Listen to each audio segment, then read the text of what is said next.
because they help write the budgets for a lot of the, the concerning and the structure. But there should be at least be the same amount of healthcare professionals on the board, or people in public health, et cetera. And we're working on that list as elected officials. So that's something. I'll be working on a couple other bills. I'm looking at things like stakeholder discussion around apprenticeship utilization around some of our public projects, how our emergency communications are funded in the city of Spokane. So I'll leave it there. My other kind of areas on transportation, we are looking at a transportation revenue package, and I'm very interested in digital equity from a education standpoint in healthcare. We need to light the state up through broadband, and we need to do a better job. And I think that's a place that government can come in. I think that's probably where I lead it. We're looking through an equity lens in everything we do.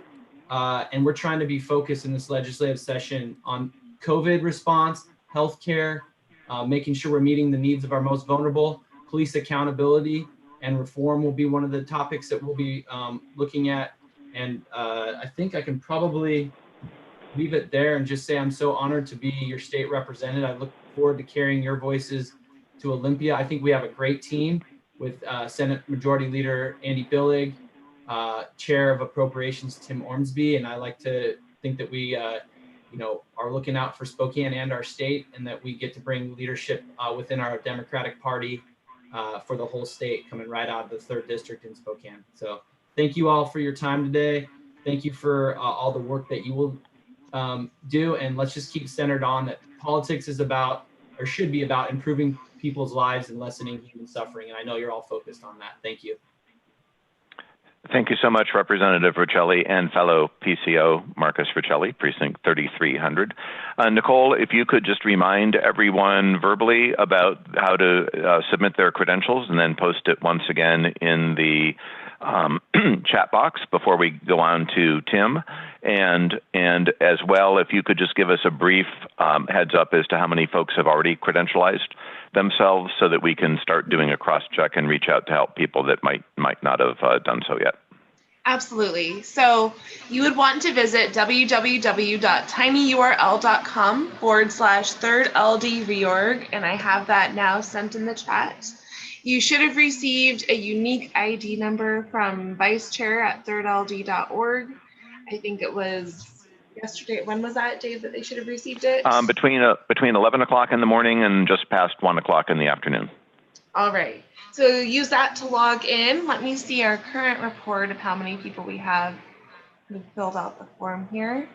We have 31 people who have filled that out. There's 40 participants in the room. So if you are one of those folks who are a PCO but you have not yet credentialed, and you're having trouble, you could text this number, 509-220-8609. And we'll be credentializing through there is no confirmation that comes through, but we'll ask Nicole to just do a quick roll call of folks who have credentials just before the deadline. I was doing.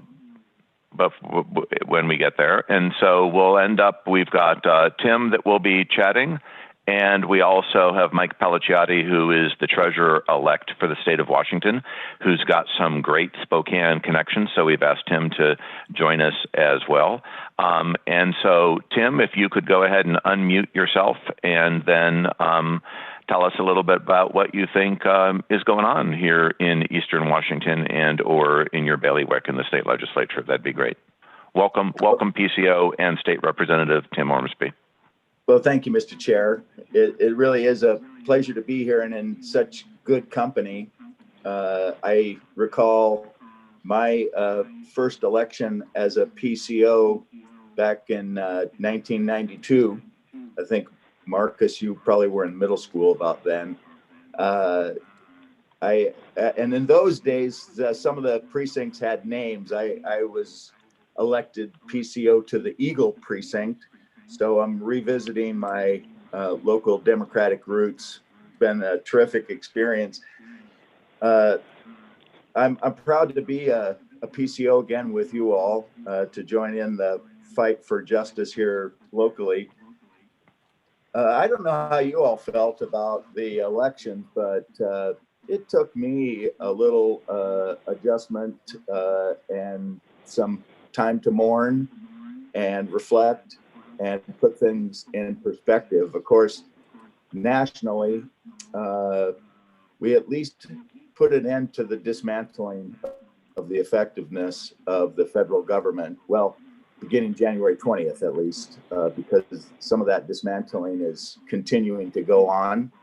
I thought I might get a reprieve on all my email notifications after the general election, but with Georgia happening, that is the fight for the soul of America right now, going on in the Senate races in Georgia.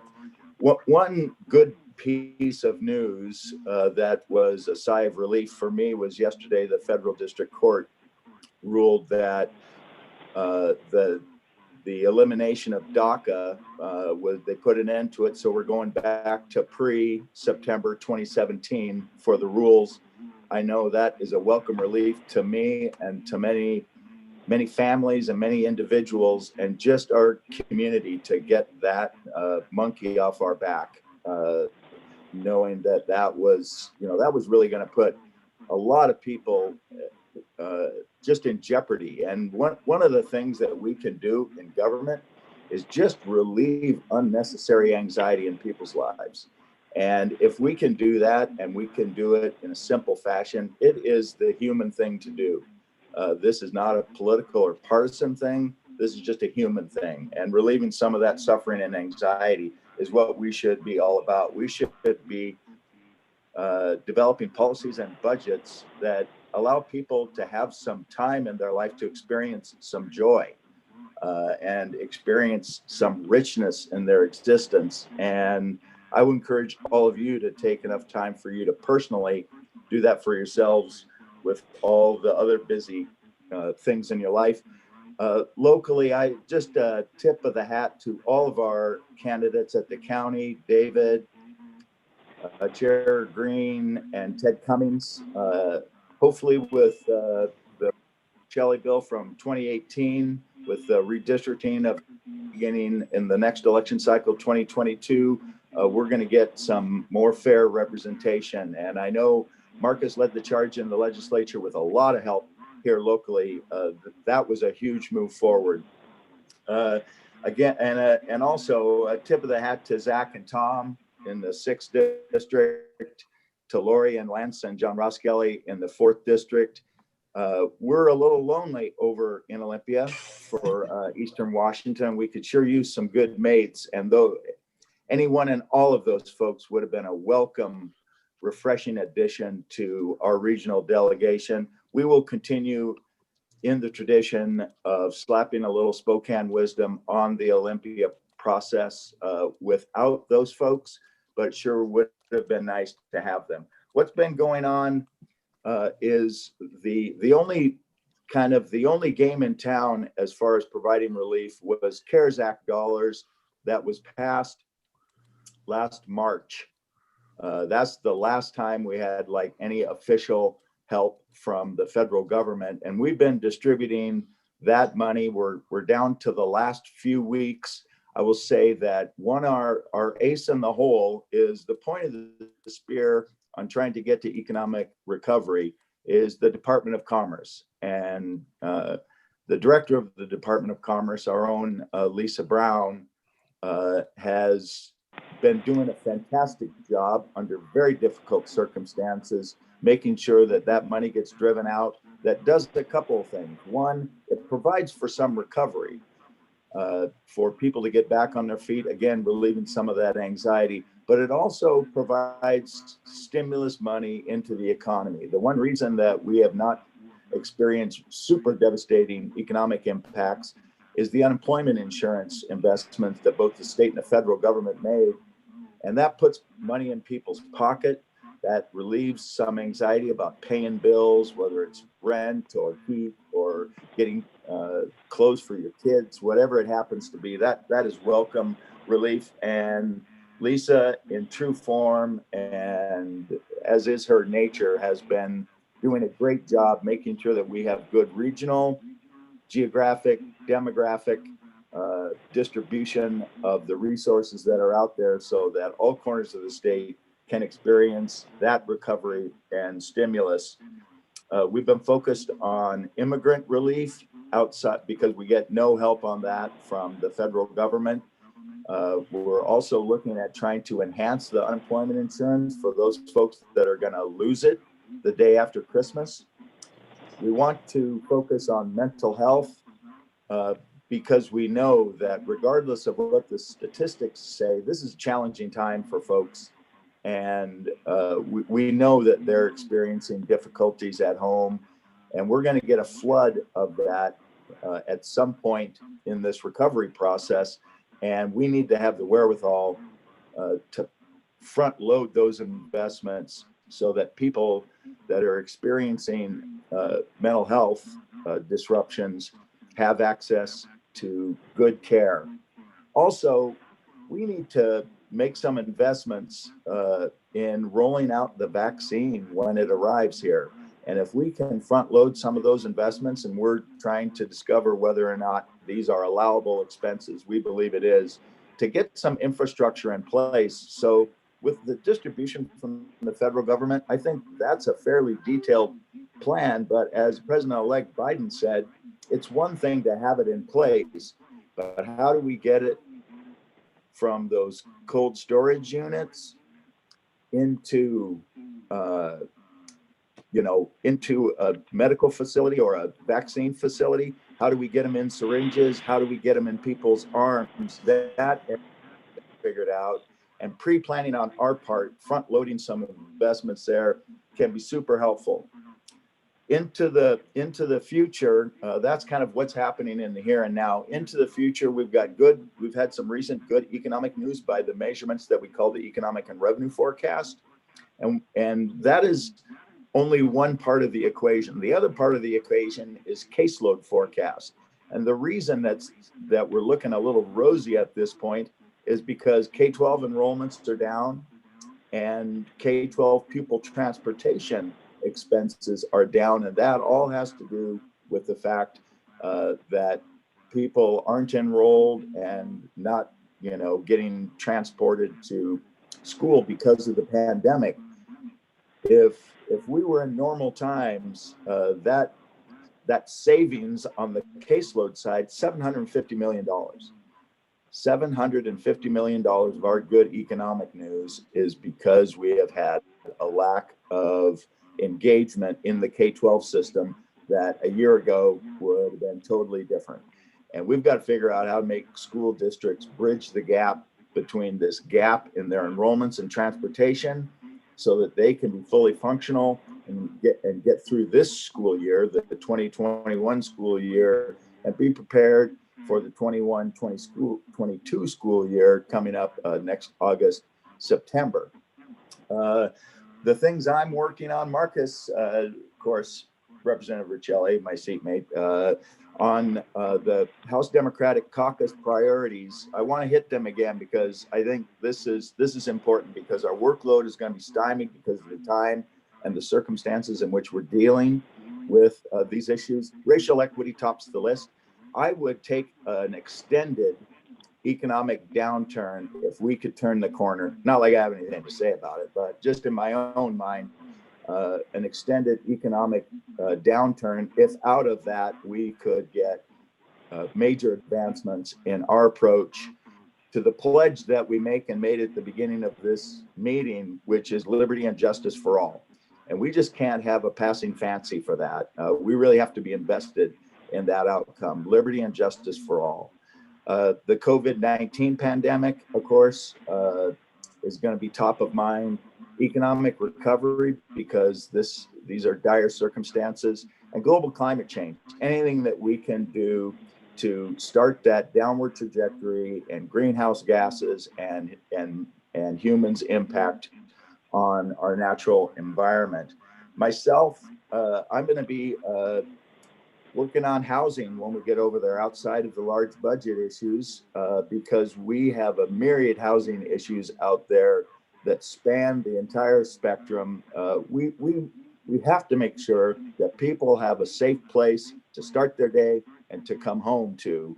And if we can't do that, then all of our other investments really aren't going to be nearly as effective. So housing is therapeutic in its own right, and it actually saves us money in the long run. I'm working on a scheme that would give us about $100 million a year to go towards affordable housing, which in the short term is going to be rent relief, just like the emergency rental assistance that the state has rolled out so far.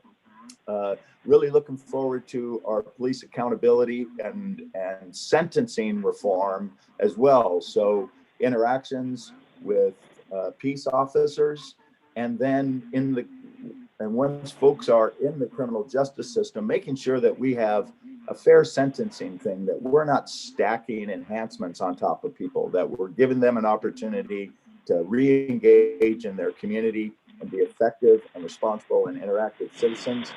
And I see that I've gone on long here, Mr. Chair. I'll leave it at that because we want to hear from our State Treasurer-elect, Mike Pagliaciotti. Thank you so much, Representative and fellow PCO Tim Ormsby and Nicole. Before we get to Mike, what I'd like you to do is to just give us an update as to how many PCOs have credentialized themselves so far. We've got 41 people in the room. I'm calculating 5 guests. So we should have about 36 PCOs that have credentialized. And if we have not, we'll just do a quick roll call check to see who might have not, so that without objection, we'll be in a position to make sure that everybody's credentialized. And you are currently on mute, Tally Chair Nicole. And yeah, there you go. All right. So it looks like we do currently have 35 PCOs credentialed. We have 36 who have signed in. One of them is a duplicate. So once we remove the duplicates, we have 35 people who have registered through this link. Okay, excellent. And then if you can take, since we've got everybody credentialized, if you could take down the share screen feature so that we can see all of us in the group setting, I will call upon Treasurer-elect Mike to welcome him virtually to the third LD and hear what is going on and why you succumb to my entreaties to talk to us in Spokane and invoke the family reasons. Well, thank you, David. Thank you, Nicole, and all the friends here in the third and in Spokane. It actually is so good to see all of you virtually. You know, as David keeps hinting at, you know, so many of my connections are in Spokane. You know, my mom lives in Spokane. I went to school in Spokane. It's a place I like to come back to as often as I can.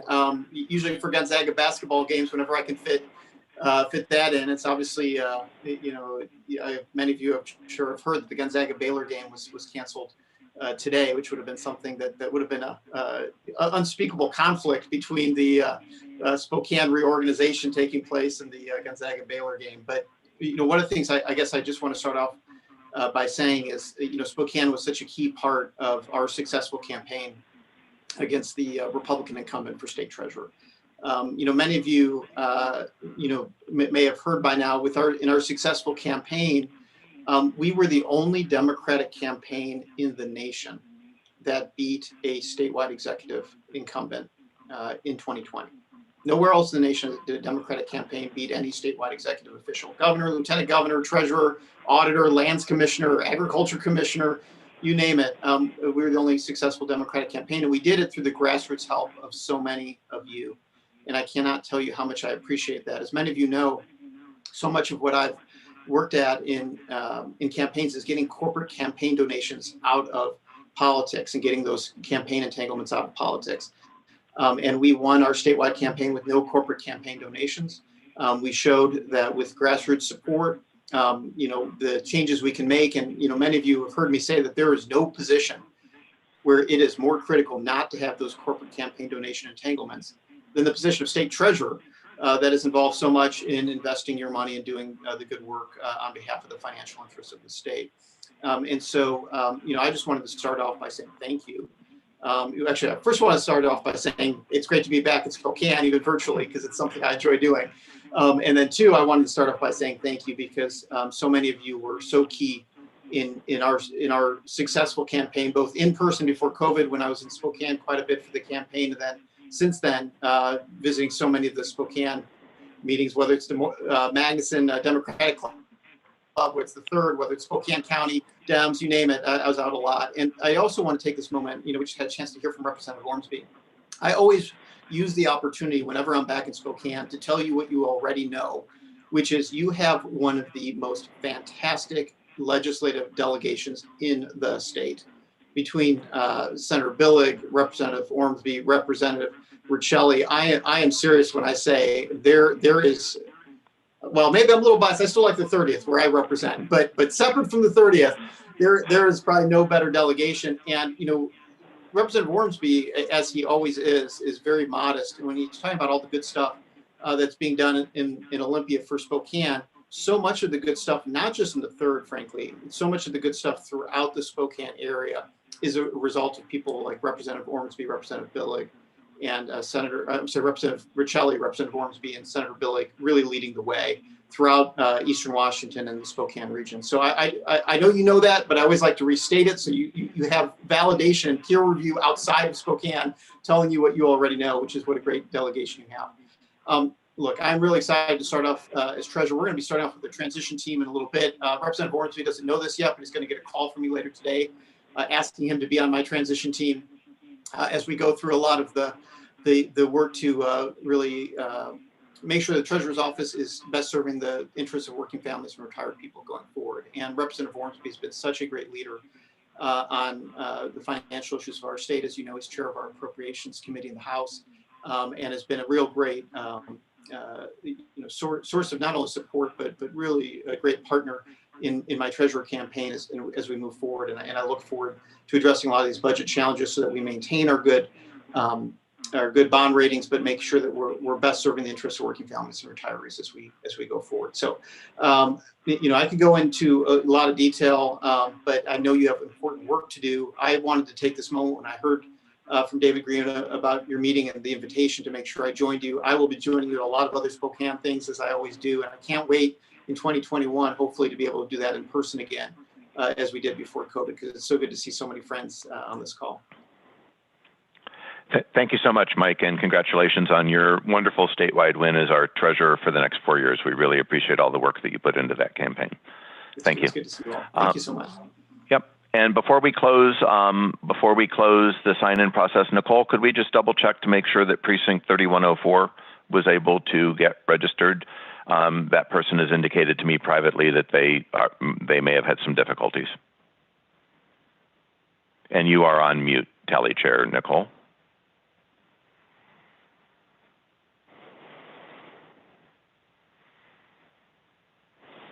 There we go. It looks like they have not registered. So if okay, they are present, and due to technical difficulties, Patty Irvin, would you be so kind as to register them as a regional accommodation using the code that you sent out, and we will get them fully registered. And if we do end up having some roll call voting, we may need to have some private conversations because they do not have the ability to text. And so if we do end up with any roll call votes, we will get them in. And so, Nicole, if you could be so kind as to report with the addition of that one person that will be coming in momentarily, how many total PCOs we have out of the 50 that are eligible to be voting today. Absolutely. So once we include that person who will be joining momentarily, we will have 37 PCOs registered and credentialed. Okay, and that is out of 50. Our eligibility for a quorum is the lesser of 10 or 25% of the total number of PCOs. The 25% number is 13, so we have obviously blasted past quorum. Thank you and congratulations to all the PCOs. This is one of the best reorganization meetings in terms of attendance that we have held, and so thank you so much. Keep in mind that as PCOs, elected PCOs in the 3rd LD, you also have the ability to vote at the county party's reorganization meeting. So if you do not have the date of Saturday, January 9th on your list of things, of activities to do, we will be holding the reorganization meeting of Spokane County Democrats on Saturday, January 9th. And Nicole, does that start at 10 o'clock? It does, yes. With registration probably from 9:30 to 10:30, perhaps. Is that right? That is correct. And if you haven't heard that that's the date, have no fear. The call has not gone out yet, but it will be imminently. So thanks for the plug, Dave. I appreciate it. Okay. And so under the proposed agenda before we adopt it, I'm going to be appointing Marcus. If I could, I'd like to appoint you as the temporary timekeeper in the event that we get to speechifying with multiple candidates for any one particular slot. Just keep in mind, Marcus, that under the proposed rules, each candidate, if there is going to be speechifying, has up to 3 minutes to be able to speak. And the tally/audit committee that I will be appointing consists of Nicole Bishop as chair. Nicole will be working with the Google Forms designed from the state party and has experience in working with Google Forms. And Andy McGee and Patty Irvin, as outgoing officers not up for re-election, have also been appointed to the tally/audit committee. And at this point, without objection, I would entertain a motion for the adoption of the proposed agenda as it has been distributed. Everyone is automatically on mute. If you would like to, move or second, please take yourself off mute to move, which I heard from Joanne, and then put yourself back on mute. Second, Andrew McGee.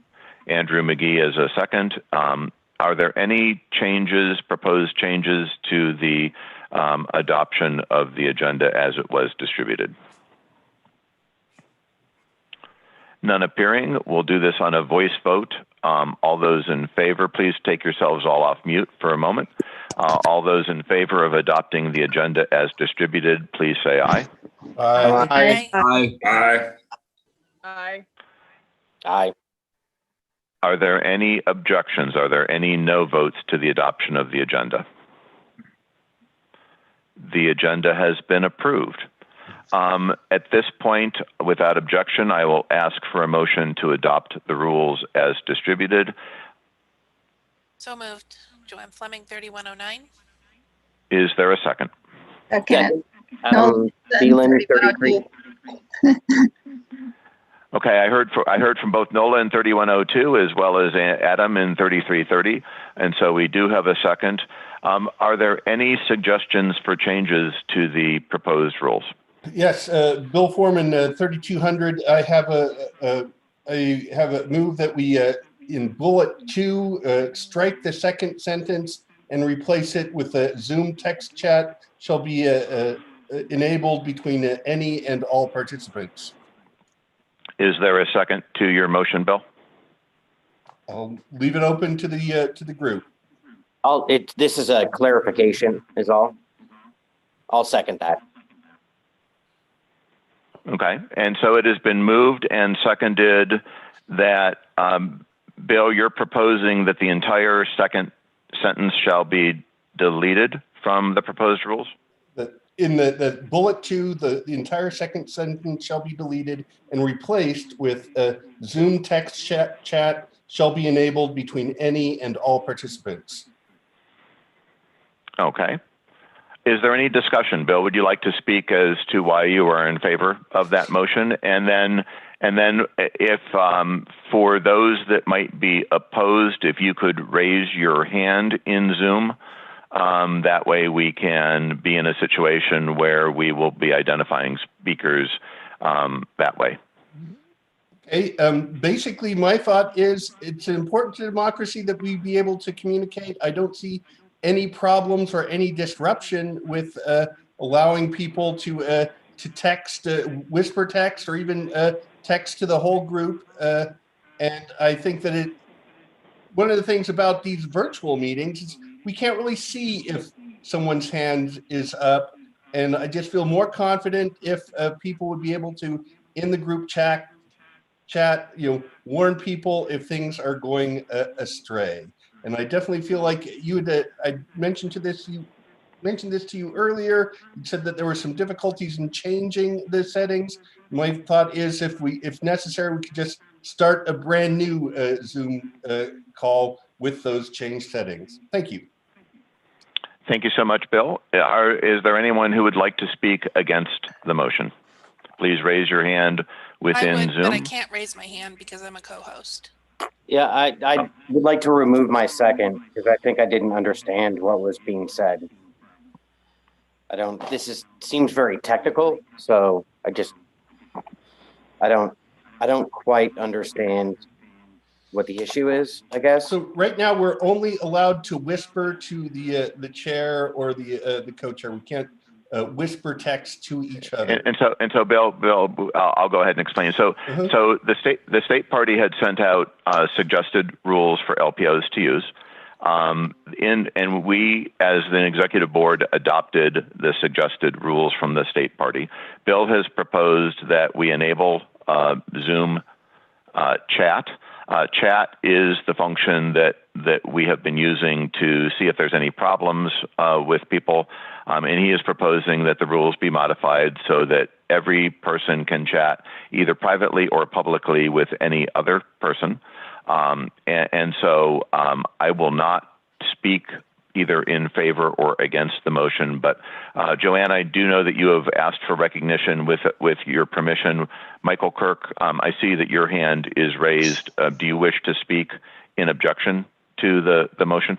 And Adam, I do appreciate that you are attempting to withdraw your second, but you cannot do so under Robert's rules. We're in the discussion phase at this point. I know. Yeah, I know. Yep. Michael, do you wish to speak in opposition to the motion? And if yes, you need to take yourself off mute. Yes.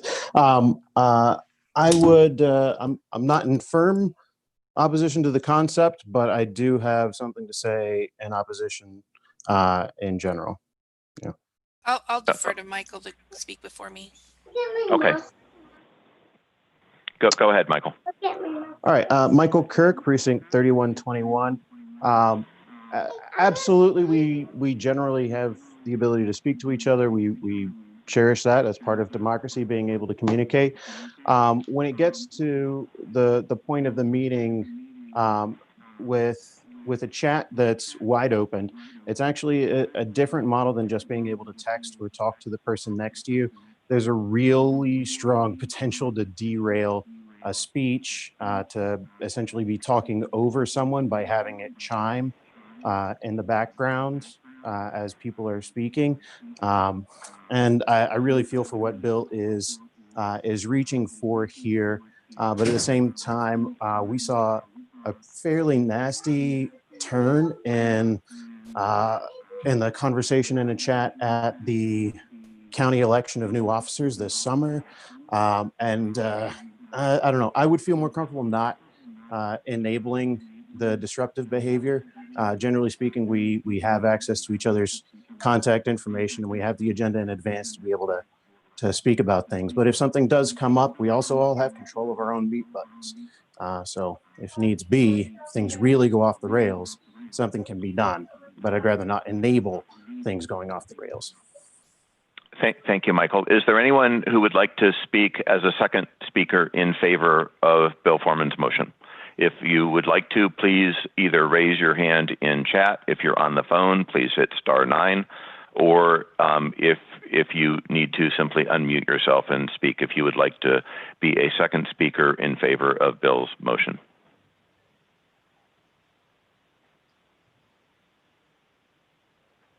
None appearing. I'm going to close discussion at this point without objection. And Nicole, if you would be so kind, I would prefer not to do the credentialized voting because we have to leave the voting window open for 15 minutes if we do so.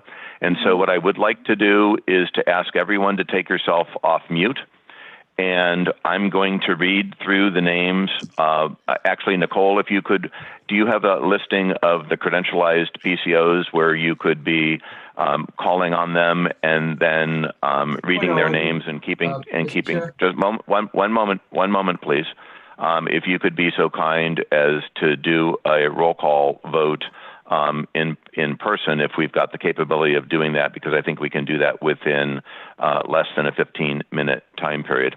And there was someone who requested recognition. If they could identify themselves, please. This is Marcus Riccelli, 3300. I was just wondering if it's okay for me to call for a voice vote. Is there any objection to a voice vote? There being no objection, we shall have a voice vote. So if everyone would please take yourselves off mute. All those in favor of the motion, please say aye. Aye. Aye. Aye. Which motion? This is the motion to, Bill Foreman's motion to permit PCOs to have the ability to communicate via chat privately and publicly. All those in favor, please say aye. Aye. Hey. Aye. All opposed, please say nay. Nay. Nay. And I cannot discern from the voice vote. So Nicole, if we could please go through the roll call vote, either in order, because aye and nay can sound similar. Please vote yes if you're in favor of Bill's motion, and if you're against Bill's motion, please vote no. Nicole, if you could call the roll, please, in whatever order is convenient for you. David, can I make a point of order? You may raise a point of order if it falls under the rules as a point of order, yes. Okay. Well, it's been a while since I was in parliamentary procedure class, but I'd like to point out, I think a lot of people don't know exactly what they're voting for here. So if we could clarify before we vote for this. Okay. And so and then it seemed like we moved on, but. Yeah. And so, Adam, thank you for your question. So what we are doing is the settings in Zoom basically permit PCOs to only communicate with a host or co-host of the meeting at this stage in the chat box. And what Bill has proposed is that the rules be changed to permit the chat settings, which I believe I do, Bill. I did do some Zoom research after you had raised the question before the meeting. I believe I may have the ability to change the Zoom settings, but in order to do so, in doing that, it would permit PCOs to chat with each other in terms of the everyone feature, or chat privately with each other. And so that is the motion that Bill has proposed. A yes vote would, a majority yes vote would cause the settings to try to be changed so that PCOs can communicate with everyone as well as privately with each other. And a no vote would retain the current Zoom settings that participants in the meeting may only chat with a host or co-host of the meeting. And so does that satisfy the point of order question? Yes. Adam? Can I make a suggestion that this motion be placed in the chat by the host so that everyone can read it? And so let me see if I can do that just to. And I would second that motion if you can. But it's a request. It's not a formal motion. So let me type. I swear at some point we had to learn this in debate class, but that was like 50 years ago, I think.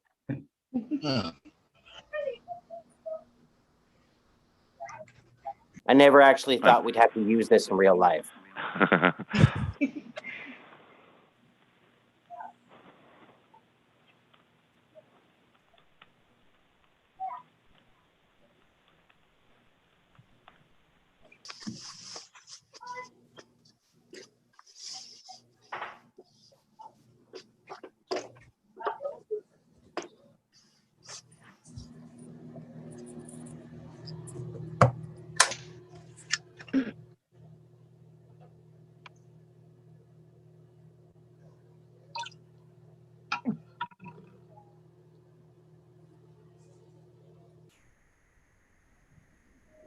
Okay, so we've got the yes vote will change the Zoom settings so that all meeting room participants may chat publicly to everyone or privately one-on-one.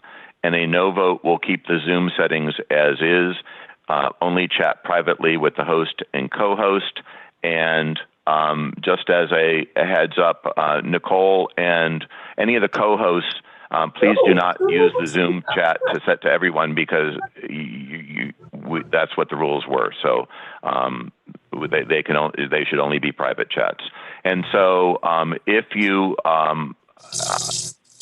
Nicole, if you could call the roll, and if you are unable to communicate via the via the audio features, if you would send me a private vote in chat, and I've already received one from one PCO that I will read when we come to that person if they're unable to communicate via audio.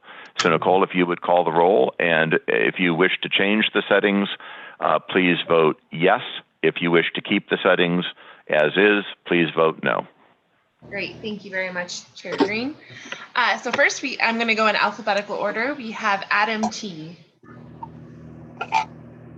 I abstain. All right. Amber Waldrop. No. Andrew Viviano.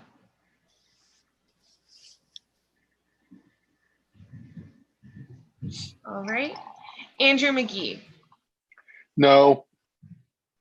Annie Matlow. Please be sure to take yourself off mute at this point. Annie, you are on mute, and Andrew Viviano, if you were on mute, we could not hear you. No.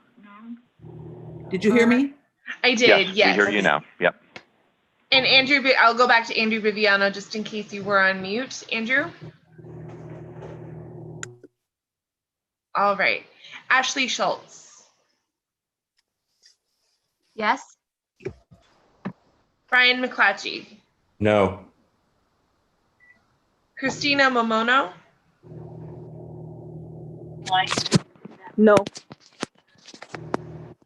David Green. Abstain. Deborah Conklin. No. Aaron G. And we received that privately in the chat. Jean Brake. No. Jeremy Thornton. Yes. Joanne Fleming. Yes, dear.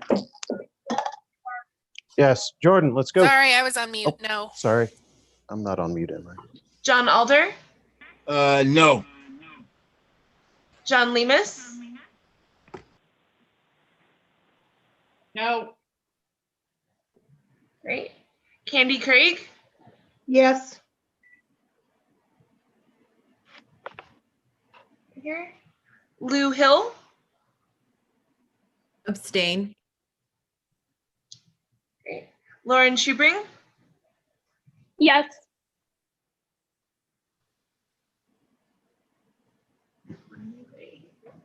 All right. Lily Navarrete.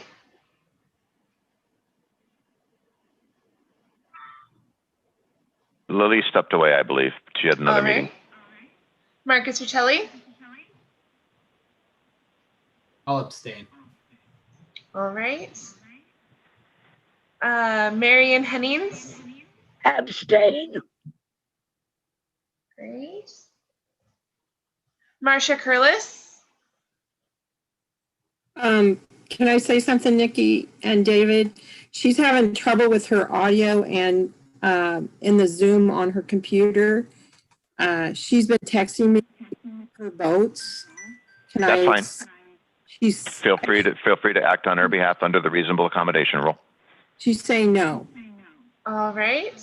Michael Kirk. No. Nick Castro-Lang. No. Nikki Easterling. No. Nola Hansen. No. Patty Irvin. No. Sarah Dixit. Yes. Stephen Kirby. Yes. Are you able to hear me? Yes. Tim Ormsby.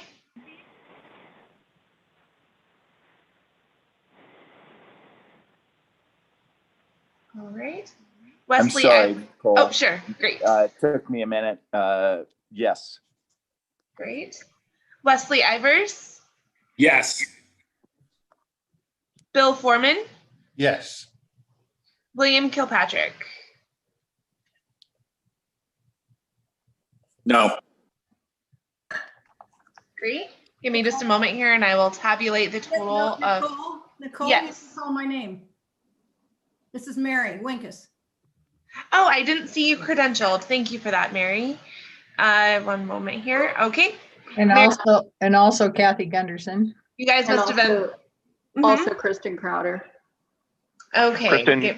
Kristen, you're not elected PCO at this stage. You're attending this meeting as a candidate. So we do need to get Kathy and Mary logged in. All right, perfect. My apologies that I think you may have been later. And it shows on the chat, so I don't know what happened. My apologies on that. I will confirm on the form here. So Mary Winkus. Yes. Great. And then there was an additional person who was that? Kathy Gunderson. All right. Kathy is in 3124. Perfect. I see that there. Kathy. Yes. Okay. And I will update our form here as well with the full list of credentialed PCOs. Give me a moment here and I will determine the total outcome.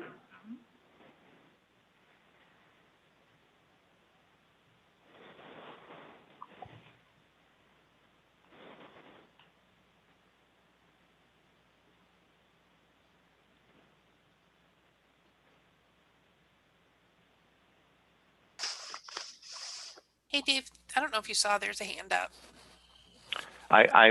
We're not using hands. At least I cannot use hands. So if somebody does have a hand raised, they need to unmute themselves and ask for recognition, please.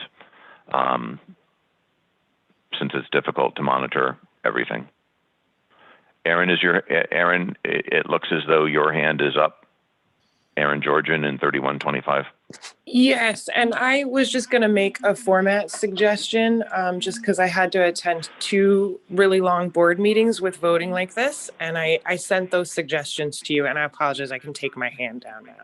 Okay, thank you. All right, great. So with this, we have 11 people voting in favor of the motion, 18 people voting against the motion, and 5 voting an abstention of the motion. So it looks like the motion does not carry. Yeah, the motion is not agreed to. Are there any other proposed changes to the proposed rules?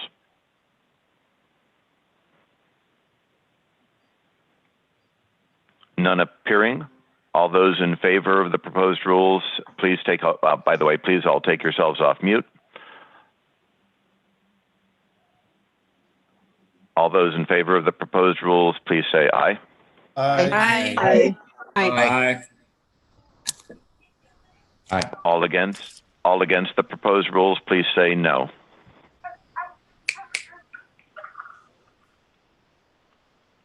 And the rules have been agreed to. Thank you so much.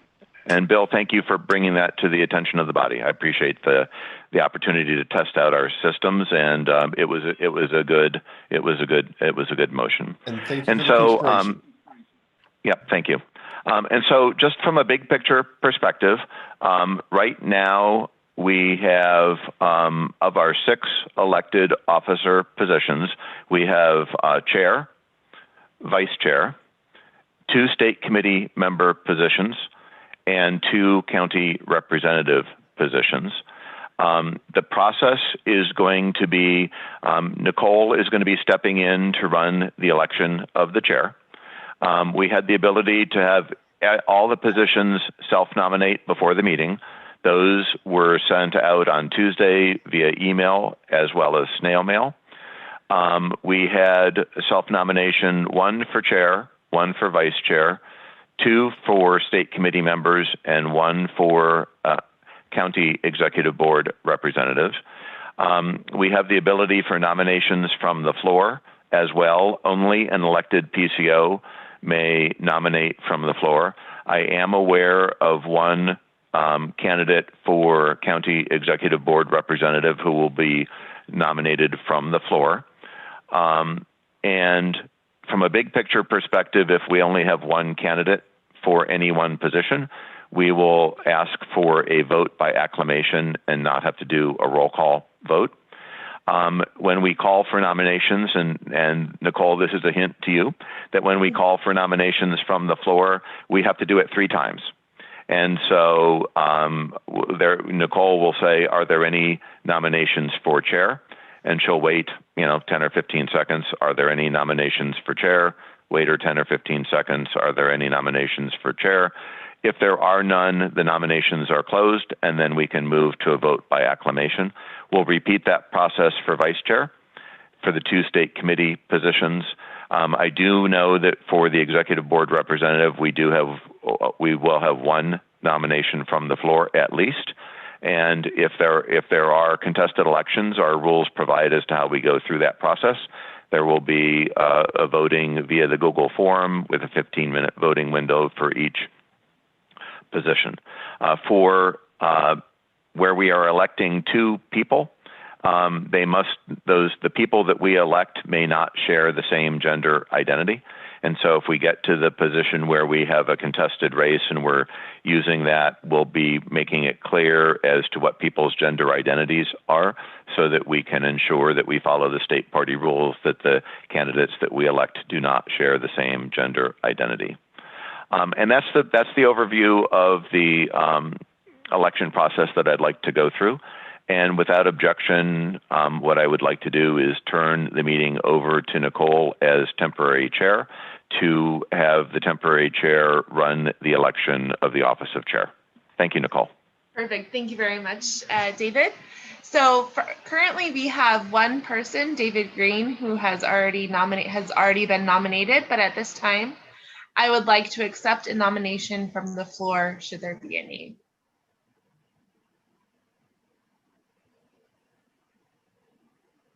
Do we have a nomination from the floor for the office of chair?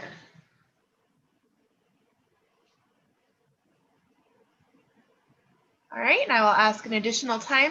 Is there a nomination from the floor for the office of chair of Spokane's 3rd Legislative District?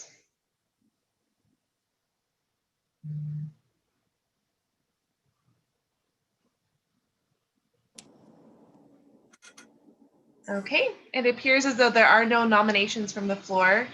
Given it appears as though we do have 1 nomination for the office of chair, as previously stated, the hope would be in that case that we could do a vote by acclamation. Is there any objection to doing so?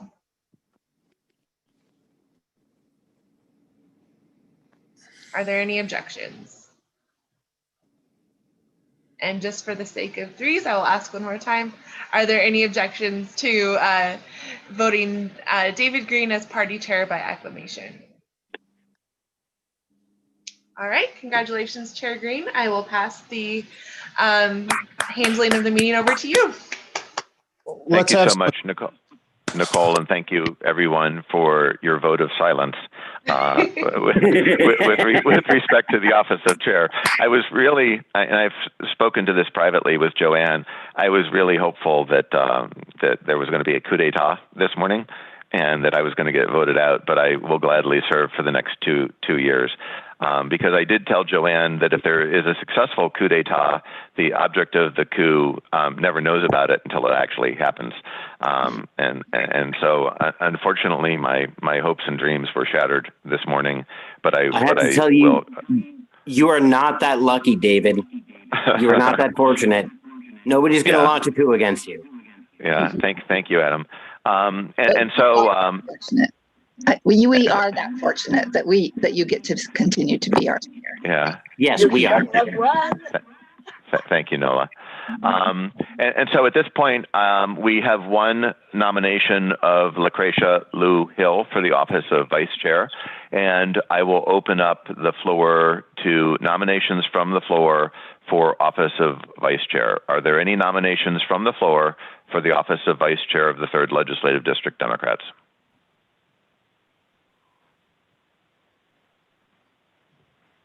Second time, are there any nominations from the floor for the office of vice chair of 3rd Legislative District Democrats?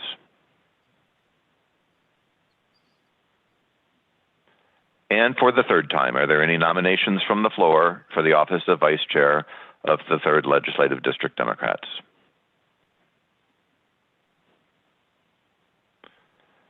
None appearing, I'll entertain a motion to elect Lucretia Lou Hill as vice chair of the 3rd Legislative District Democrats by acclamation. So moved. It has been moved by a number of people. And is there a second? Second, Bill Foreman, 3200. All those in favor, say aye. Aye. Aye. Aye. Aye. All opposed, say hell no. Hell no. Oh no, we have an opposition. The motion has passed. And Lou, congratulations on your election as vice chair of the 3rd Legislative District Democrats. Lou, would you like to say anything other than thank you? Oh, I just wanted to say thank you. And I know that I don't know all of you, although I've gotten to know quite a few of you over the last few months. And I really appreciate your confidence in my ability to be your vice chair and to represent you and to work more closely with you to continue to grow our legislative district. So thank you so much. I look forward to learning from all of you. Thank you, Lou, and welcome. Welcome to the leadership team. At this point, we'll move on to the election of state committee members. We have 2 individuals who have been nominated in the advance process. The first was Joanne Fleming, who is the current state committee member who is female identifying. The second person is candidate Mark Carlos, who is a candidate who is male identifying. And in addition to those 2 nominations, I will now open up the floor to nominations from the floor for the position of state committee member representing the 3rd Legislative District at the Washington State Democratic Central Committee. Are there any nominations for state committee member from the floor?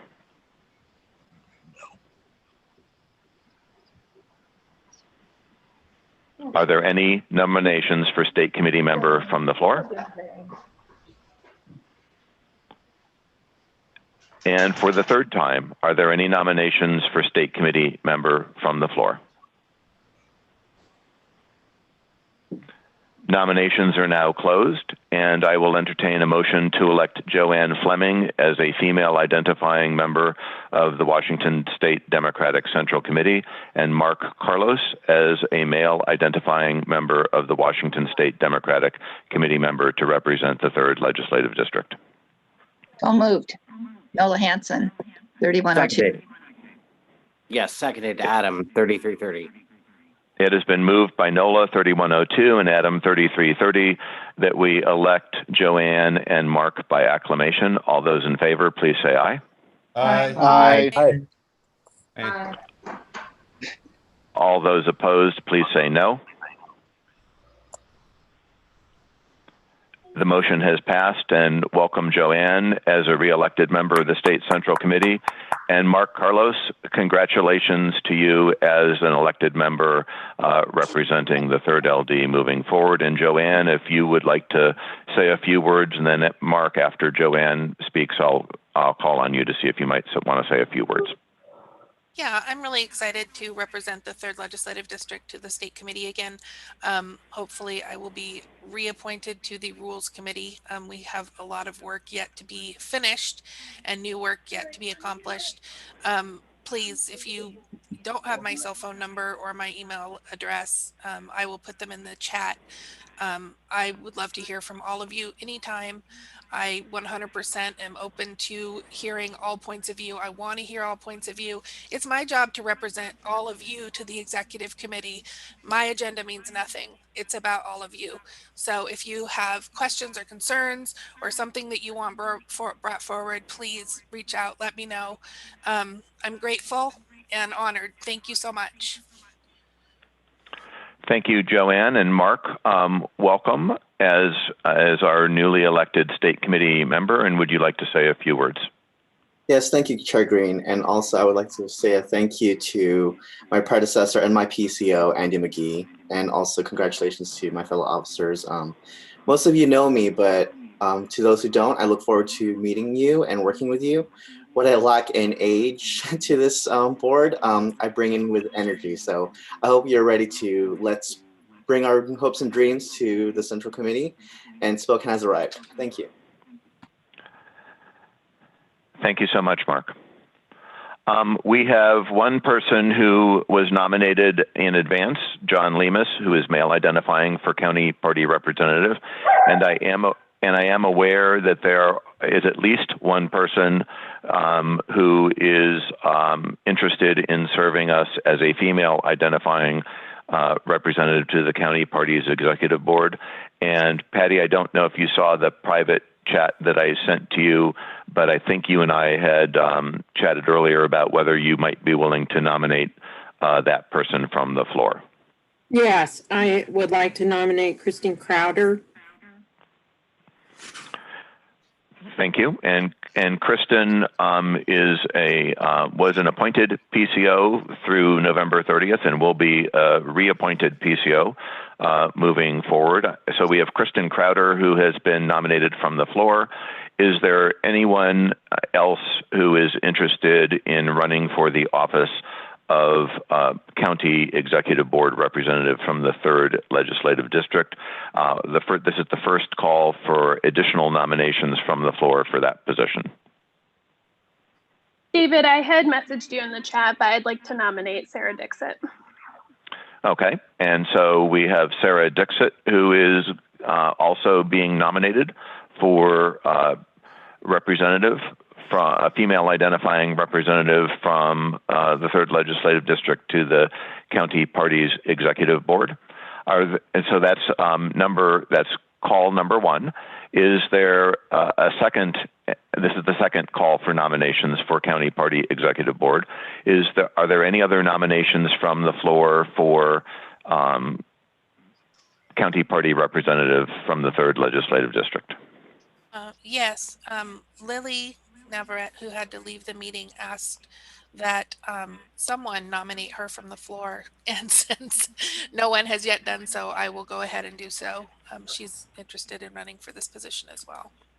Okay, we have another nomination, Lily Navarrete, who is an elected PCO from precinct, let me find her on the list.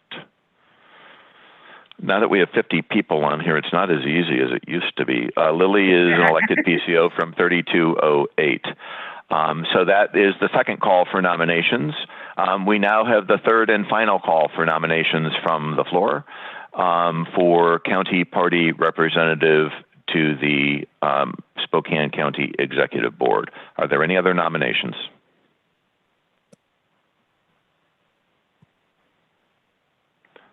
Nominations are now closed. And so we have 4 candidates for 2 positions. 1 is male identifying, 3 are female identifying. And so, John, I'm not going to, because under our rules, people must vote for you as the male identifying member.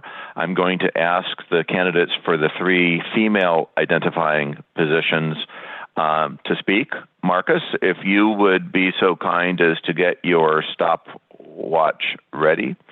And under our rules, the order of nominations is Kristen first, Sarah second, and if Lily is not present, if someone would like to speak on Lily's behalf, Joanne, did Lily ask you to speak on her behalf? I'm here, David.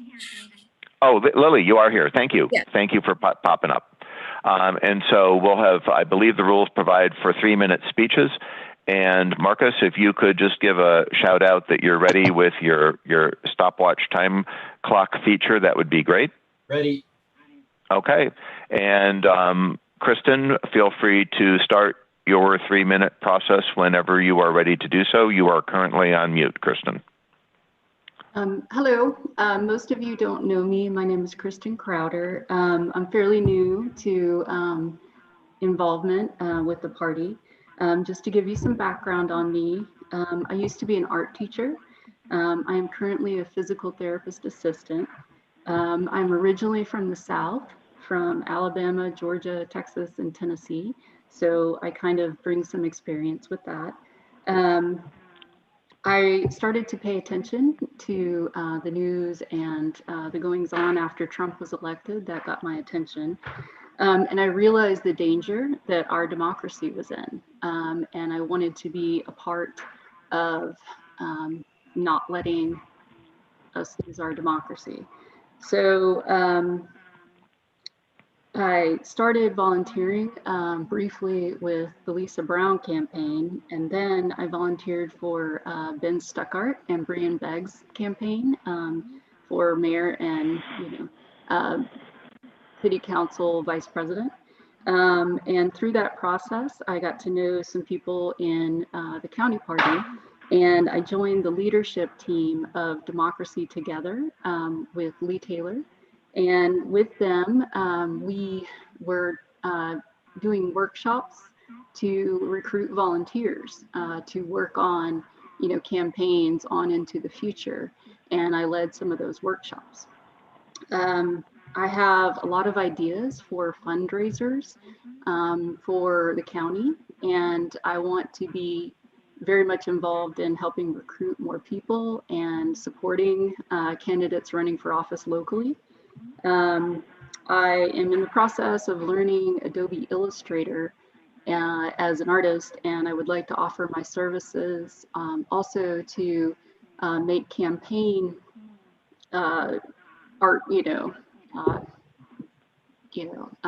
what's the word I'm looking for? Mailings or other stuff that people need. So I would very much like to be within the leadership that meets with the county chairs and the county party to help grow the community of volunteers for the county and to win more elections. I think we're very much on the cusp of winning more local elections, as I know that Brian Beggs won his election by 500 votes roughly, and Ben Stuckart only lost by 800 votes. And so I know that our county is very close to turning blue. So I want to be a part of that. And I thank you guys very much. I look forward to getting to know you. Time. Thank you so much, Kristen. Sarah, if you would be so kind as to unmute yourself and speak to us for up to 3 minutes, that would be great. Awesome. Thank you so much. Hi, everyone. My name is Sarah Dixit, and my pronouns are she, her, hers, and I accept Lauren's nomination for one of the 2 county executive board seats. I'm currently the senior field organizer for Planned Parenthood of Greater Washington and North Idaho, and through this role, I've had the opportunity to be involved with the progressive movement that exists in our community. I'm also the policy and advocacy coordinator for our Spokane chapter of the Asian Pacific Islander Coalition, which has been a great opportunity for myself and has helped me as an Indian American feel more comfortable in Spokane. I'm originally from Southern California, so it was a bit of a culture change, but I moved up to Spokane in 2014 for college and decided to stay after I graduated because I got to know the community better and I got plugged in and saw how great it was, and I wanted to choose it as my home. My hope is to help represent young BIPOC people in the Democratic Party because right now that isn't necessarily reflected, and I want to make sure that representation is there so that young people can see themselves here and in the decisions being made. Yeah, so thank you so much for your consideration, and I look forward to getting to know you all a little bit better if I don't already know you. Thank you so much, Sarah. Lily, if you would be so kind as to unmute yourself, and you also have up to 3 minutes to speak. Thank you so much. I know some of you, some of those who don't know me. I am Lili Navarrete. I am the Director of Public Affairs and Raíz at Planned Parenthood of Greater Washington and North Idaho. I am also the Commissioner on Hispanic Affairs for the Northeast region of Washington State, Vice President of Hispanic Business Professional Association. And I am an immigrant. Spokane has been my second home for 30 years, originally from Mexico City. I am a fighter, and I feel that this position will not only give a voice to the Latino community in Spokane, which is very, very well needed, but also just there are so many women of color already, well, not so many actually, but some women of color in position, and it's a pathway. It's something that we'd like to show younger generations I'm so happy Sarah is also nominated because we need women of color, we need people of color in positions like this, so we can open those pathways and make Spokane a more welcoming place and help with legislature for people of color, and to also feel comfortable. Again, we need the voice of immigrants in this type of positions, since we are also citizens and contributors of the cities or states we live in. So your vote and support would be appreciated.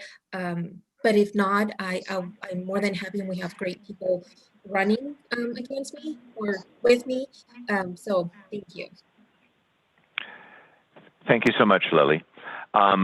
Nicole, from a ballot creation perspective, I think I'm going to suggest that because we only have one male identifying candidate, I think I'm going to suggest that I would accept a motion of acclamation to elect John Lemus to that position.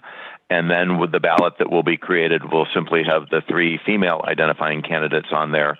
And rather than running through the confusing part of voting for John and one of the female candidates on the ballot, we will simply ask individuals to vote for one of the female identifying candidates on the written ballot.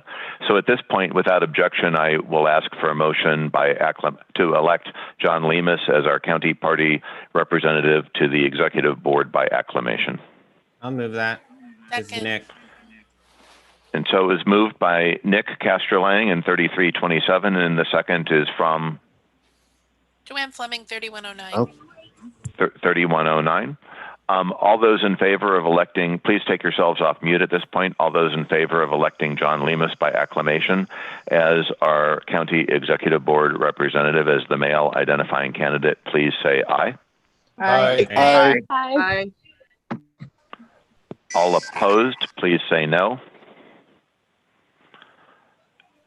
Congratulations, John, for being elected as our county party's our executive board representative from the 3rd Legislative District. And John, if you would like to take yourself off mute, that'll allow Nicole some time to create the ballot. And so, John, if you would like to say a few words, we'd be happy to hear from you. Thank you so much.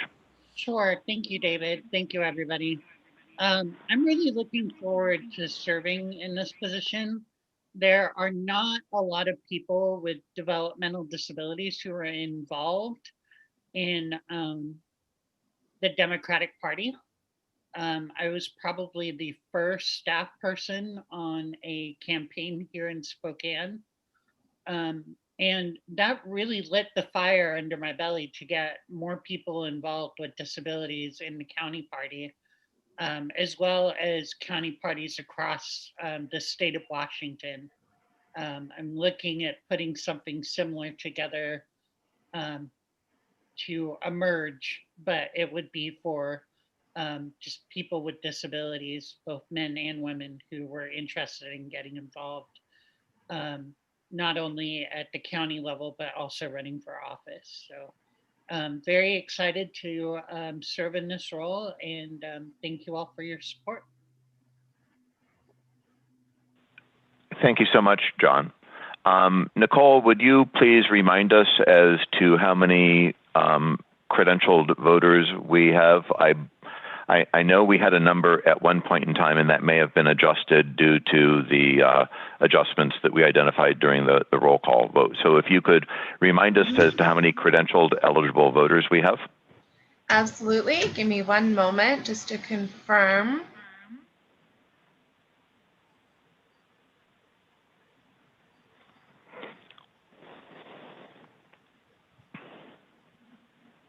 Okay, and it appears as though we have 37 eligible voters.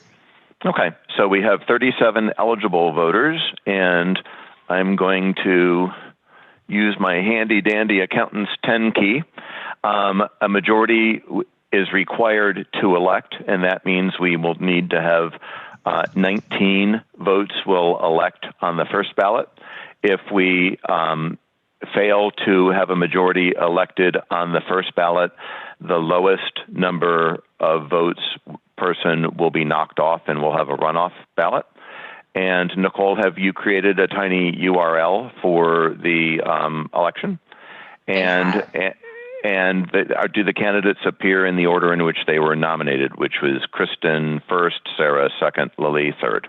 That is Is correct. that And I correct? also included an option for abstain. Would you like me to? Abstain is not permitted under the party's rules. Okay. If you choose to abstain, then what you need to do is not return your ballot, but your ballot counts. The fact that doesn't change the majority required. It's not the majority of. Well, no, it is the majority of voters. So if you choose to abstain by not returning the ballot, it is a majority of the votes cast is required to elect. And so I misspoke when I said 19. It'll be 19 if we have 37 people voting. And so if you would, Marcus, if you could start your time clock once Nicole puts it up. This time period is for 15 minutes. And so if for some reason you have any difficulties voting, I'll repeat the telephone number during the thing, but it's going to be Patty's text number. Patty will be able to assist you in voting if for any reason you are having difficulty. And our 15-minute clock starts as soon as Nicole puts up the tiny URL along with, and if we could add the text number for voting irregularities onto the ballot, that would be great. And it's the same text number as before.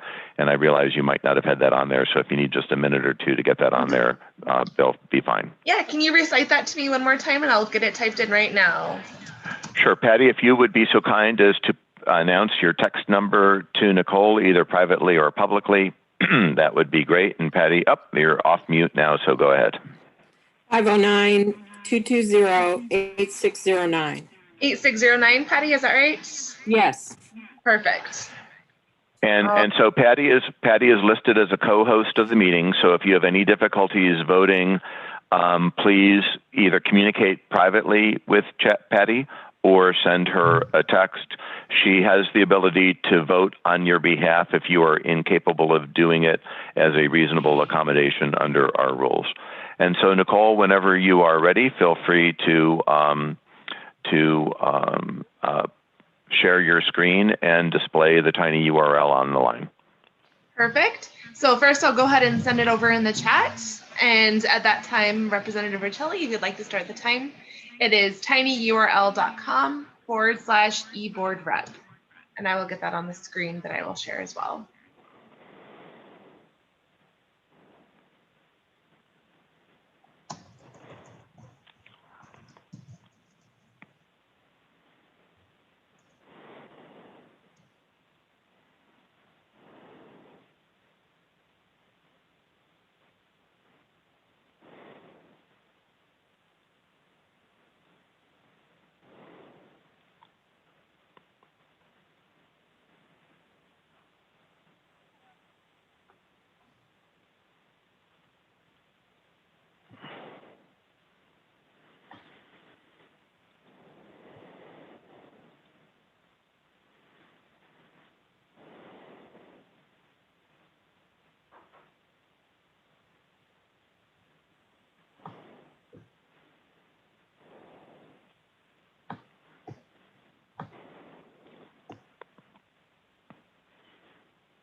Can I ask a point of information, Mr. Chair? Yes. Thank you, Mr. Chair. Marcus Riccelli, 3300. If at some point Nicole recognizes that all members have cast their ballots, do we need to go to the extent of the full time? We do not, as long as no one wishes to have additional time to change their vote. So Nicole, if you do get 37 people having voted, and that occurs in a 5-minute period, hypothetically, please alert me. At that point, without objection, I will ask if anyone who has already voted wishes to change their vote, and if they do not, the 15-minute time period will be truncated as long as there is no objection to doing so. Thank you for that. You must have experience in the legislature, Representative Riccelli, as to efficient use of time. Well, it's going to be if you don't mind, I'll take this opportunity too while we're sitting here to say that, looking at all kinds of efficiencies, as at this point, the House, outside of adopting the rules, will largely be remote, including our session voting. So we're looking at all ways we can be more efficient in a new world.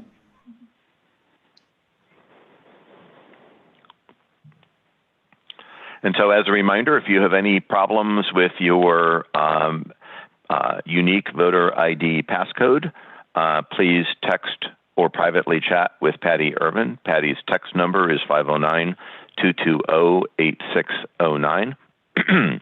And the chat features, Patty is listed as a co-host.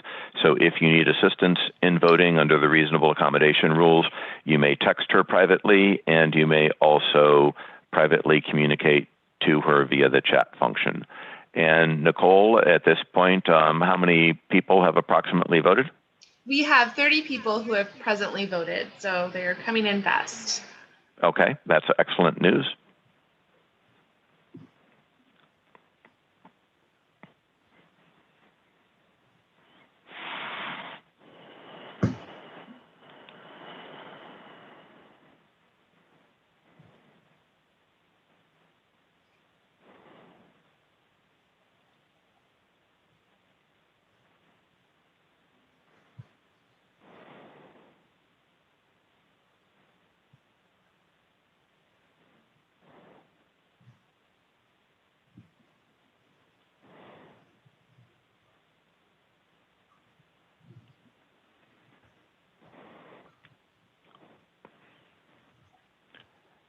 And while we're waiting for folks to vote, I would like to thank Patty Irvin, who is the outgoing vice chair of our organization.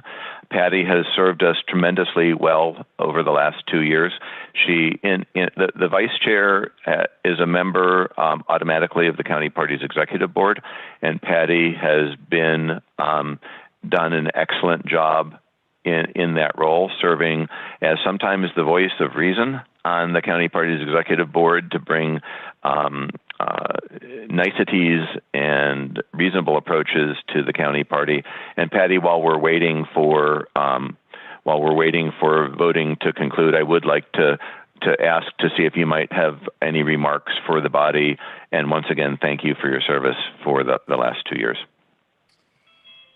I just want to thank everyone, and I appreciate all that I've learned and all that I've seen and heard, and I can't really speak too long because I'm helping several people. Okay. And so after, Patty, if you would like to say some more just after the election is over, just let me know, and we will allow grant you the floor to address the body.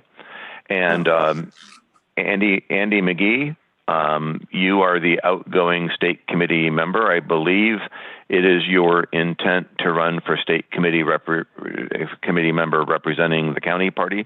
But if you might like to address the body as the outgoing state committee member from the 3rd Legislative District, now is your opportunity, sir. Great. Thank you, David. It's correct. I do intend to run at the county level. The reason I didn't run for the 3rd is I think it is important that we use the positions we have to bring voices to others. There's still a lot I want to get accomplished. That's why I'm going to be running at the county. I'm so happy that the 3rd Legislative District decided to change the bylaws to include DACA members for elected office. So thank you so much for doing that. And the bylaws committee for their work on that as well. I'm really thrilled with Mark taking my old position, and I look forward to working with everyone in the future. Thank you, Andy. And you'll note that titles have already been changed on the Zoom meeting. So Lou is listed as the vice chair. Mark is listed as the state committee member. I haven't gotten to John yet for the county rep, I don't think, but we do have I do have that to do. But we are offices take effect immediately, and so it's a very interesting transition process the Democratic Party has. And so I'll be touching base with each of our newly elected officers once we're over to get email addresses set up and transitions occurring there as well. And so Tally Chair Nicole Bishop, if you could give us an update as to where we stand, that would be wonderful. Absolutely. It looks like we have 33 eligible responses cast so far. Okay. And Marcus, how much time do we have remaining? We just hit the midpoint. We're just over 7.5 minutes. Okay. And so, Patty, are you still assisting other folks at this point? If yes, Yes. okay. Yep. Excellent. Sorry. Thank you so much. Maybe a minute. Keep up the good work.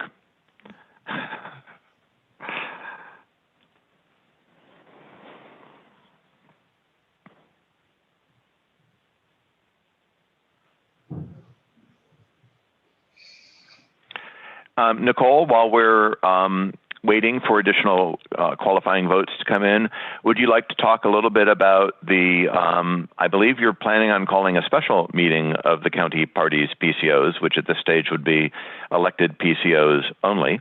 And would you like to alert the body as to when that event might be and what you expect will be considered at that particular meeting? Absolutely. Yeah. Thank you, Chair Green, for the opportunity. We are intending that meeting to be Saturday, December 19th, which means that you will be receiving a call very shortly after this meeting. For that, there are a couple of main things that are going to be discussed. One is we'll be bringing up an additional bylaw amendment that was recently passed unanimously at our last special e-board meeting. This is an opportunity to expand membership for those who have attended 3 or more meetings but who are not an elected or an appointed PCO. We'll also be bringing back discussions on the DACA amendment that just barely didn't pass at our last meeting. In the lead up to that, we will be having more discussions with about that we'll have Zoom sessions that I'll send out where you can learn a little bit more and join a discussion prior to the meeting and possibly have some concerns allayed. And then we'll also be offering a training as well. This is part of the initiative between myself and our education committee to help expand knowledge and inclusivity among our PCO base. And so currently it looks like we'll be actually, John Lemus may be able to speak to this a little bit. He'll be doing a training regarding the Rev Up campaign. Thank you. Does anyone have any questions for Nicole as to the special meeting? As you may discern, I am interested in filling in time as much as we can while individuals are still in the voting process. So there is a limited amount of time if anyone might have any questions with respect to the special meeting that the county party might be having. Just over 4 minutes and about 4.5 minutes left, Mr. Chair. Okay. About 4.5 minutes left for those that are continuing to vote. Hey, David, I don't have a question about that, but I'd like to open a discussion about something in particular. Sure. And Adam, does the discussion potentially fall under the good of the order category, or is it a substantive matter? I would say it's the second, a substantive matter. Okay, and unfortunately, Adam, under the proposed agenda, we do not have the ability to have any other discussions of substantive matters. But if you would like to privately send me a chat or send me an email, we will be having a special meeting of the body in early January. And what's going on January 2nd is a town hall legislative session that will be a virtual webinar, and we'll probably be following that with a special meeting. And so depending on what the subject is, Adam, I'd be pleased to consider putting that on the agenda. But under the terms of our agenda that we adopted, we do not have any business that can be raised other than good of the order at this point. No, not that. Like, I think I misunderstood when you said that. Number one, I can't say the word substantive. Yeah, substantive. It's hard. Yeah, well, I got braces when I was younger. I can't whistle and I can't say like substantive.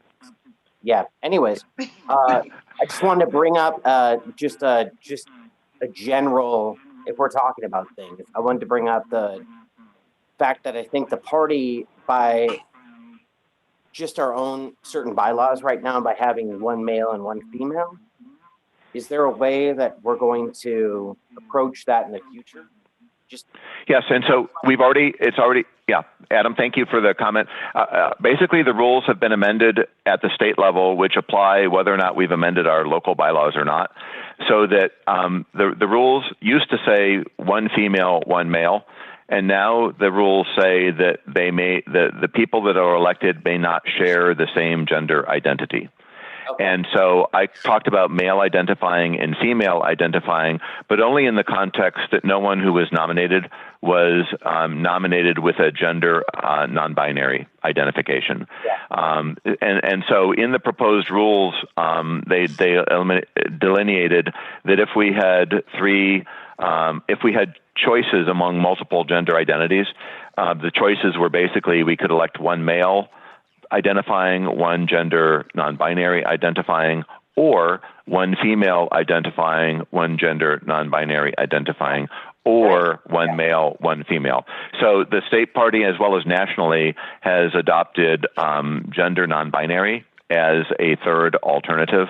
And just given the circumstances of what the gender identities were today, then we're going to, I used female identifying as the example because I was aware that, to the best of my knowledge, each one of the candidates was female identifying. Yeah. I think that's a good question because, you know, and some of us, I'm a straight white guy. Like, I'm a bald, straight white guy. If I go to prison, there's one gang I can join. So I'm trying to be, you know, I'm trying to like figure out where we go to include everyone and everything. And I think that if I realize that's kind of discriminatory, then yep. No, I appreciate the comments, and I appreciate the opportunity to offer an explanation as to how our party works.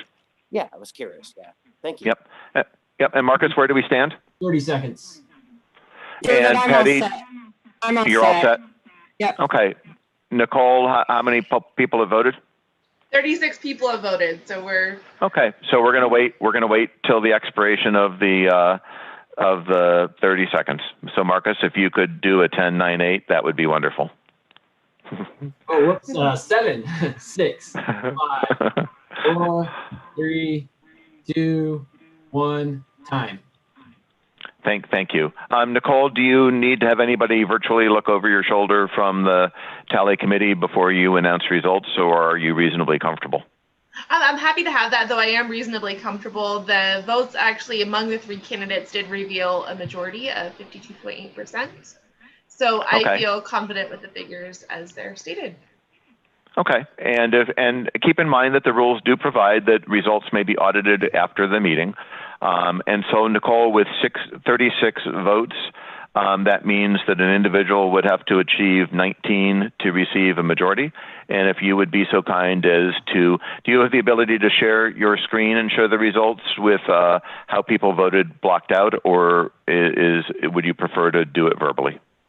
I can do that. So what I could do first is I will share the portion of my screen at the bottom that Google Forms does a nice job of tallying for me, where it does little pie charts. And then from there, I'm happy to break it down. But let me go ahead and stop my previous share and go forward with this share.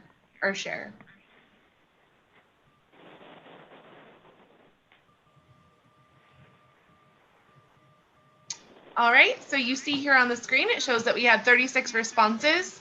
In yellow here is Lily Navarrete, who received 19 votes with 52.8%.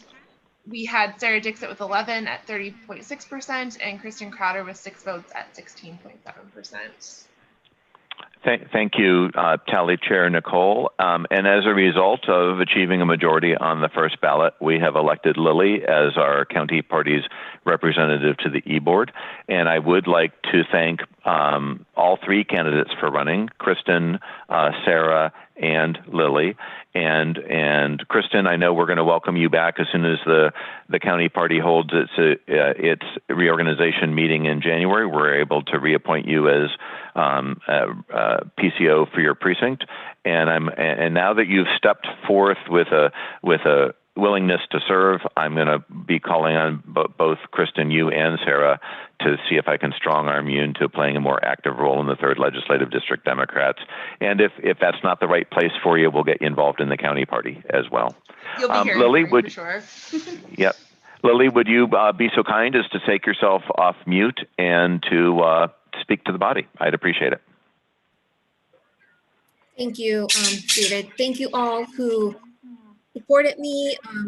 I know I was running with great women, but I feel confident. I will bring my expertise and my voice, again, from a person of color, a woman of color, and an immigrant on places like this.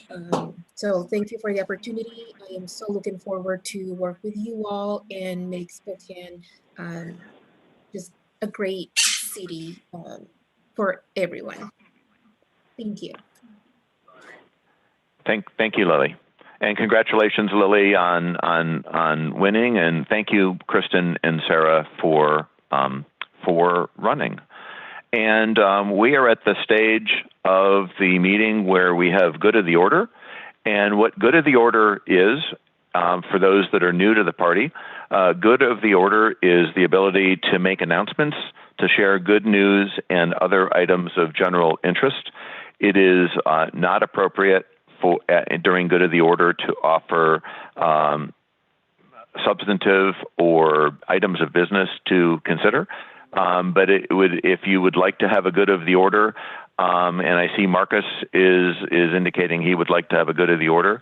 Before we do that, I will just report under good of the order that I will be reaching out to Marcus, Tim, and Andy. Under the law that Marcus got us to 5 commissioners, there is going to be a county redistricting committee appointed, and I'm going to invoke one of the privileges of a local party organization chair and whisper in the ear of the people that make the decisions some names of people that I think might be highly qualified. I realize that they get to choose on their own accord as to who those people are, but I do have some names in mind, and I am soliciting names so that there is an equal number of gender balance between the two, including gender non-binary. And so that committee is to be reported by or appointed by Tim and Andy, or Tim and Marcus get to pick one person. Andy gets to pick one person, and then Republicans with representatives and senators that touch the 3rd legislative district get to pick the other 2 people. So I am reporting under good of the order that I will be seeking to influence Andy, Marcus, and Tim in the selection of those people. And I fully realize that they may not be capable of being influenced, but nonetheless, I shall persist. And so, Marcus, if you have a good of the order, I call upon you for good of the order. Well, thanks, David. Mine was on the same topic. I just wanted to make sure that I think this is a game changer for our county. We've seen all the issues that have occurred in many facets, from how CARES funding has been allocated to our Board of Health, et cetera, down the line. So I just wanted to call that to people's attention, and certainly we appreciate input. One of the things we did, try to make a redistricting process that would recognize and be more akin to what we do at the state level, so it's not just a couple commissioners in a smoke-filled room cutting districts on their own behalf. But I think the big piece is bringing it not only to 5 commissioners so that we can match our growing needs as a county, but also moving it to districts elections so that there'll be more voices around that table, rather than my editorializing of one person who has largely been wielding power heavy-handedly and not in an inclusive manner. So really excited, but I do think it's important and want you all to be paying attention. There's multiple steps of public process. A big shout out to all the people that were involved in getting to this point. It was just to get to the bill passing was 3 or 4 years. And to get it in place, we'll be looking at like a pretty long journey, but I think it will really be good for our county and the people of our county. So thank you, David. Yep. Thank you, Representative Riccelli and PCO 3330, or 3300 actually, 3300. Oops, I almost misidentified you as Adam. And so, Kristen and Sarah, one of the benefits of not winning the elective office position is you are eligible to be recommended to Marcus and Tim and Andy, because people that are excluded from the redistricting committee include any elected officers of a local party organization. And so if you might be interested in serving on that redistricting committee, or if any of the PCOs who are not elected officers of the 3rd LD might be interested in serving, please contact me privately at chair@thirdld.org, because I would like to give as many names as I can to Andy, Marcus, and Tim, because we need people that are actively knowledgeable of the community that exists in the county, and I know that they would probably appreciate whether they appreciate it or not. I'm giving them the names, so one way or the other. So I do have Steve Kirby, and who sent a private message, and so appointed PCOs. We have 50. We have 85 precincts in the 3rd legislative district. That means we have 35 precincts without appointed PCOs. Under party rules, those can only be appointed after we have a newly elected chair and a newly elected chair of the 3rd LD and a newly elected chair of the county party. So the earliest time we can appoint PCOs is after the county party's PCO meeting on the January 9th. And so we will be trying to reach out to as many people as possible that reside in those 35 precincts to see if they would like to be an appointed PCO. So if you know of a person who lives in a precinct without a PCO, and where you can find that is go to thirdld.org, click on the PCOs and PCOs and leadership tab. All of you are listed currently as elected PCOs in your precinct, and so you can see the vacant precincts just by simply going to 3rd LD. Kathy Gunderson has encourages everyone to thank our city council for the movement forward on the affordable housing provision, House Bill 1590. And so they got there. It was a sort of tortured way of getting there from a legislative perspective, but they're taking advantage of the opportunity to have a small sales tax fund affordable housing, and we need to reward good behavior. So please reach out to all the city council members. And let's see if there's any other good of the orders that have come through. Yep, Nick Castrolang, would you like to be recognized for the purpose of sharing a good of the order with respect to the Young Democrats organization? Yes, thanks, David. So my name's Nick Castrolang. Other than being a PCO, I'm also the chair for the Spokane County Young Democrats. And we're having our reorg on December 17th.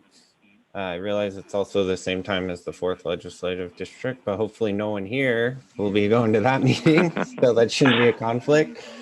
But we would invite you to join us there or send people our way. So we'll be voting for chair, vice chair, treasurer, and secretary, are 4 main positions. And then, kind of like David mentioned, if you show up, you might get strong-armed or, nicely cajoled into joining us in another way.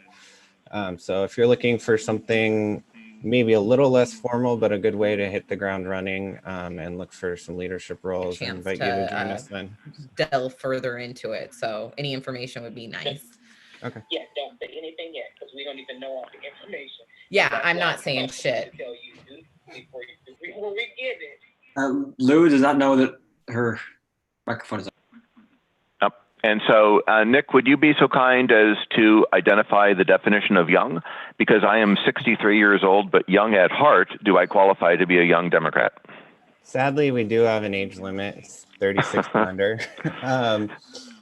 But there's alumni category too, where people can attend the meeting, and that's 36 to 40.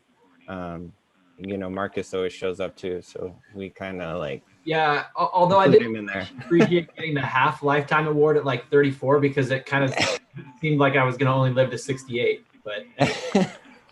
So if you are 36 and younger, you are a young Democrat. And Nick, would you be so kind as to repeat the date and how people get information on that particular reorganization meeting? Yeah, so it's December 17th. 6:30 is kind of the soft start, and then we're going to really kick business off at 7, just because we do have some people who are PCOs in the 4th that want to attend our meeting too. So 6:30 would be kind of like get to know each other time, and then 7 o'clock would be business. The best way to reach us is on Facebook or Instagram. We have pages for both, so you can check us out there. Just message our page and we'll get you a Zoom link.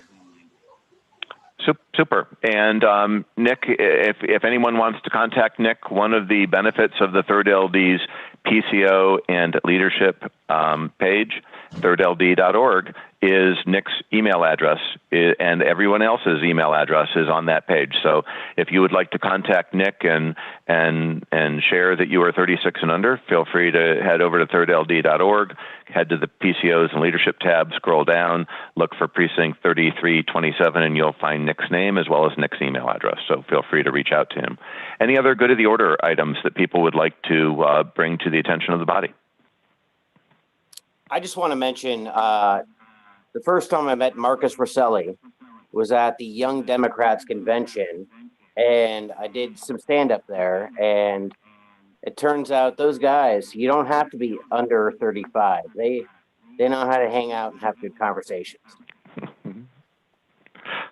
And Adam, would you bring to the attention of the body what your career choice is? Yes, I'm a stand-up comic. Yeah. Career choice, or what I was forced into, and you can't get a regular job because you make too many jokes. Yeah.